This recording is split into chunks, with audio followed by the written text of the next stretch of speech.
Bom dia, boa tarde, boa noite, futuro calor e futura caloura. Primeiro aprimoramento de geografia aqui do ano de 2019. Voltamos, olha só. E aí é o seguinte, se você ainda não entendeu a lógica do nosso canal, se você é novato aqui ainda, lembrando, nós temos sempre vídeos em trio, onde estaremos eu, Davi e Breno, trocando uma ideia com vocês interdisciplinar sobre algum tema. E logo depois, vídeos de aprofundamento sobre aqueles temas dos vídeos para que você consiga se preparar muito bem para as suas provas do colégio, para as suas provas dos vestibulares que você vai prestar.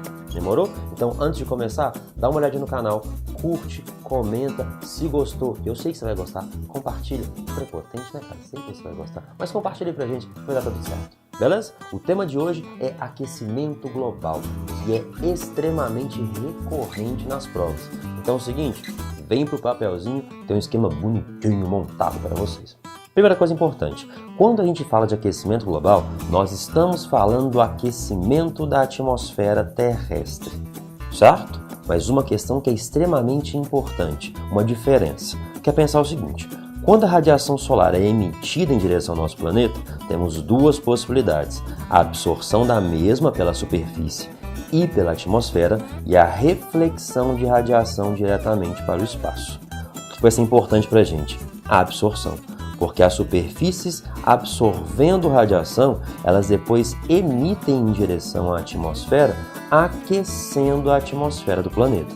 E uma característica importante, a capacidade que os gases, principalmente CO2, metano e vapor de água, têm de devolver essa radiação aqui para dentro do planeta, mantendo esse aquecimento por um tempo.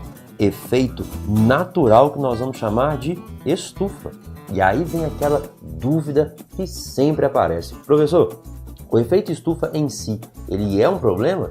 De jeito nenhum, ele é natural e ainda bem que existe, porque sem esse efeito estufa, sem essa capacidade da atmosfera, as temperaturas aqui seriam extremamente baixas e dificultariam demais a existência de vida. Então lembrando, efeito estufa é natural e necessário. Tranquilo? Só que tem um problema. Se ele acontece por causa dos gases estufa da atmosfera, o aumento da concentração desses gases pode aumentar a temperatura média do planeta. E quem faz isso? A ação do ser humano, principalmente. O que nós estamos vendo é um aquecimento, uma elevação muito rápida de temperaturas, o que traz para a gente um indicativo de uma situação não natural do problema. Então, aquecimento global, antrópico, efeito estufa, natural. Se isso aqui se manifesta como um problema, vamos entender suas causas. A emissão de CO2 e de metano acontece por três situações principais. As queimadas, realizadas sobretudo em regiões de construção de grandes hidrelétricas ou até para manutenção de áreas de pecuária, e o uso de combustíveis fósseis, que começou a se ampliar a partir das revoluções industriais ali no século XVIII e XIX. Então essas três atividades são as três grandes principais que estão ligadas à emissão de CO2 e metano e geram o aquecimento global. Quais seriam as consequências? Está aqui em cima, mudanças climáticas. Isso é uma coisa muito importante, porque essas mudanças vão afetar diretamente os ecossistemas, a biodiversidade e a capacidade produtiva da nossa agricultura. E aí lembra, mudanças climáticas de aumento de temperatura em algumas áreas, redução de temperatura em outras, aumento da precipitação em alguns lugares, redução em outros, não há um padrão, não há como se definir, o clima é muito complexo, mas ele vai mudar e já está mudando. O problema é quebra de safras agrícolas, será uma coisa cada vez mais recorrente. E o problema, a alimentação mundial depende dessas safras. Então a gente pode esperar mudanças climáticas ligadas ao aquecimento global, gerando intensificação tanto de problemas ambientais como sociais. Segunda situação importante, voltando lá para o nosso esquema, a gente vai ter o derretimento das calotas polares, e lembrando que calota é gelo continental.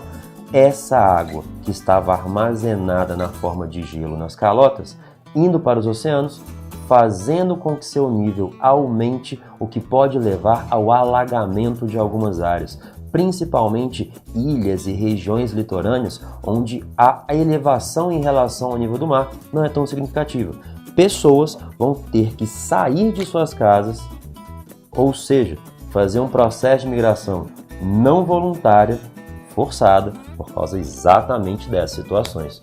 Então, identificamos o problema, aquecimento global. Vimos sua origem e suas consequências. O que as provas pedem para a gente? Medidas de intervenção gerais e específicas. O que eu quero trazer para vocês aqui para a gente fechar é o que é geral. Vamos voltar lá. Os problemas: queimadas, uso intenso de combustíveis fósseis e a extensão das áreas de pecuária. O que a gente pode fazer pensando em atingir e minimizar os problemas do aquecimento global? Primeira coisa importante: recuperação de áreas degradadas.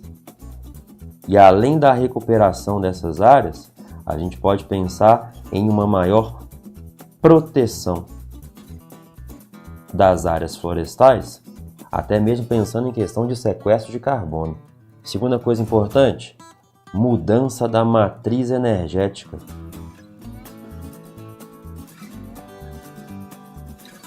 Buscando sempre a utilização de fontes que sejam limpas. E aí lembrando, fontes limpas são exatamente aquelas que não emitem CO2 em direção à atmosfera. Então, esses dois parâmetros aqui são aqueles gerais. Cotidianamente, que a gente pode pensar nos nossos próprios hábitos de consumo, tanto em relação à questão dos combustíveis fósseis, quanto em relação à pecuária. A nossa alimentação, os nossos deslocamentos nas áreas urbanas, eles influenciam sim essa situação. Beleza? Então, galera, é isso. Efeito estufa e aquecimento global. Fiquem ligados. Causas, consequências e medidas de mitigação. A gente se vê até a próxima. Um beijo e tchau, tchau.